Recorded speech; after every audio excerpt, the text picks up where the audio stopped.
ఇక Iran Israel America యుద్ధంలో తెర వెనుక రెండు దేశాల మైండ్ గేమ్ నడుస్తుందా?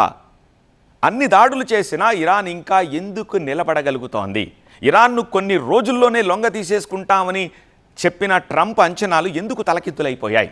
ఈ చిక్కుముడి విప్పితే వినిపించే పేర్లు ఏమిటో తెలుసా? మీకు ఈ పాటికే స్ఫురణకు వచ్చేసి ఉంటుంది. Number 1 Russia, number 2 China. అమెరికాకు షాక్ ఇస్తూ ఇజ్రాయెల్ వ్యూహాలకు అందకుండా ఇరాన్ పోరాడుతోందంటే దాని వెనుక రష్యా అధ్యక్షుడు పుతిన్, చైనా అధ్యక్షుడు జిన్పింగ్ వ్యూహాత్మక అండదండలున్నాయని ఇంటర్నేషనల్ సర్కిల్స్లో గట్టిగా వినిపిస్తోంది. కేవలం దౌత్యపరమైన మాటలే కాకుండా క్షేత్రస్థాయిలో ఆయుధ సహకారం కూడా అందుతోందని తెలుస్తోంది. ఇటీవల అమెరికాకు భారీ నష్టం జరిగింది. అది ఎలా సాధ్యమైందో తెలుసా?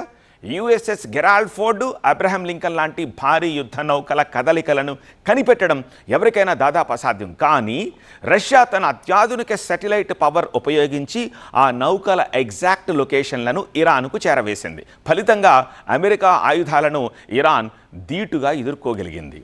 మరోవైపు చైనా తన నావిగేషన్ సిస్టమ్ సహాయంతో అమెరికా క్యారియర్లను ట్రాక్ చేయడంలో ఇరాన్కు సహకారం అందిస్తోంది. అతి తక్కువ కాలంలోనే ఇరాన్ను దారికి తెచ్చుకోవాలని భావించిన డొనాల్డ్ ట్రంప్ లెక్కలు ఇక్కడే తప్పాయి.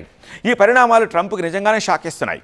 ఈ నెలాఖరులో జిన్పింగ్ తోటి జరగాల్సిన, అది కూడా ఎక్కడ, చైనాలో జరగాల్సిన శిఖరాగ్ర సమావేశాన్ని ట్రంప్ రద్దు చేసుకునే సూచనలు కనిపిస్తున్నాయి ఈ వ్యూహాల వల్ల. మొత్తానికి చూస్తే ఇరాన్ చేస్తోన్న ఈ మొండి పోరాటం వెనుక రష్యా సాంకేతికత, చైనా వ్యూహం స్పష్టంగా కనిపిస్తున్నాయి. మరి ఈ గ్లోబల్ మైండ్ గేమ్లో ట్రంప్ నెక్స్ట్ మూవ్ ఎలా ఉండబోతోంది? డ్రాగన్ రష్యన్ కూటమిని ఆయన ఎలా ఎదుర్కోబోతున్నారు?